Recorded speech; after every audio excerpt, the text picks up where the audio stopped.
श्रीमन्नारायण नारायण हरि हरि ओम। श्रीमन्नारायण नारायण हरि हरि ओम। श्रीमन्नारायण नारायण हरि हरि ओम। श्रीमन्नारायण नारायण हरि हरि ओम।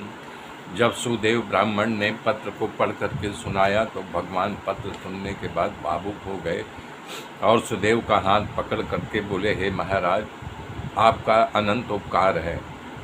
आपने जो ये प्रेम पद सुनाया उसके सुन करके मैं आपको अपनी दशा कहता हूँ। रुक्मणी को नींद भी आती है, परंतु मुझे तो नींद भी नहीं आती है। मेरा मन हमेशा उसी के ऊपर लगा रहता है और मैं क्या बताऊँ कि उसका भाई रुकम हमारा जो है द्वेषी है। जरासंध साल आदि के साथ मिल करके जो है हमसे द्वेष करता है, इसलिए रुक्मणी की शादी को अटका करके बैठा हुआ है।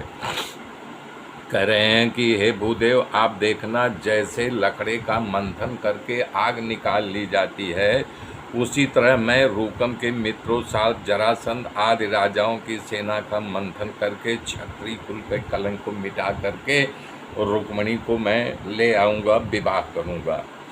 ये बात सुनते ही सुदेव से पूछे कि शादी कब है, तिथि क्या है? बोले परम दिवसे।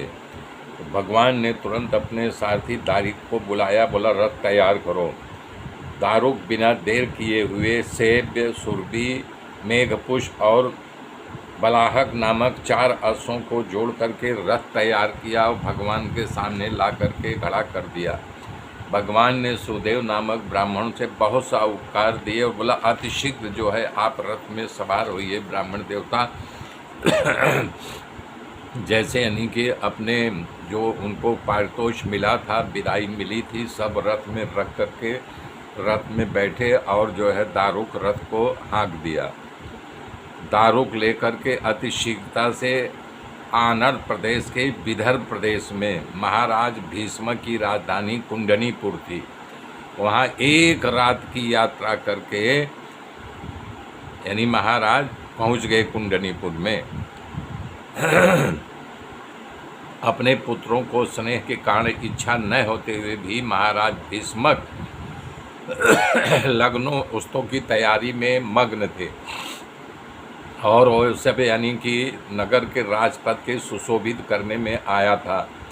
वृक्षों जो है कामना वाली थी, वृक्षों पर फूल फल लगे, लग्नों उत्सव की तैयारी में मग्न थे और वो सब यानी कि नगर के राजपथ के सुशोभित करने में आया था। वृक्षों जो है कामना वाली थी, वृक्षों पर फूल फल लगे हुए थे, अनेक जगह मंडप तैयार किया गया था, पताका फर रही थी। वहाँ के नर नारी फूलों की माला पहन करके, बढ़िया बढ़िया वस्त्र धारण करके, आभूषण पहन के सब उत्सव की तैयारी कर रहे थे। अत्यंत मनोहर और सुंदर दांतों वाली रुक्मणी को स्नान कराया गया, दिव्य वस्त्रों को पहनाया गया, सुंदर आभूषण से सुसज्जित किया गया, मंगल सूत्र पहनाया गया। तभी वेदों के विद्वान आए और ग्रह शांति आदि विधियों को करने में आई।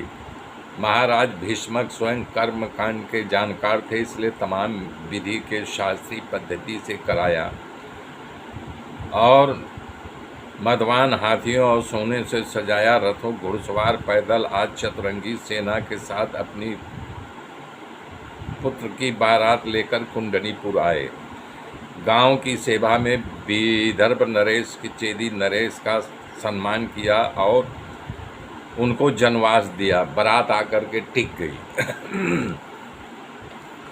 तब विदुर जी कह रहे हैं कि जब भगवान वहां पहुंच गए, उधर जो है नहीं कि रुक्मणी बहुत परेशान थी, महल में घूम रही थी, तभी देखे ब्राह्मण देवता पधारे हुए हैं और उनको देख करके उनके चेहरे में कुछ परिवर्तन आया।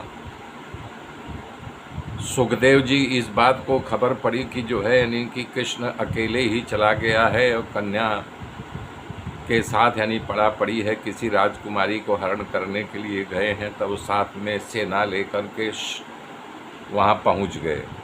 तभी उनके विपक्षियों को, अपने साथियों को पता चला कि बलराम सभी राजाओं के सामने कृष्ण अकेला कैसे लड़ेगा। और बिना मुझसे वो कैसे लड़ सकता है। इसी बेचारा शर्म किया होगा कि मैं एक लड़की का हरण करने वाला हूँ। इस प्रकार से वहाँ पर बलराम भी पहुँच गए। मेरे मित्रों, मेरे साथ बने रहिएगा, आगे की गाथा फिर कल जोड़ूँगा। तब तक के लिए जय श्री राम।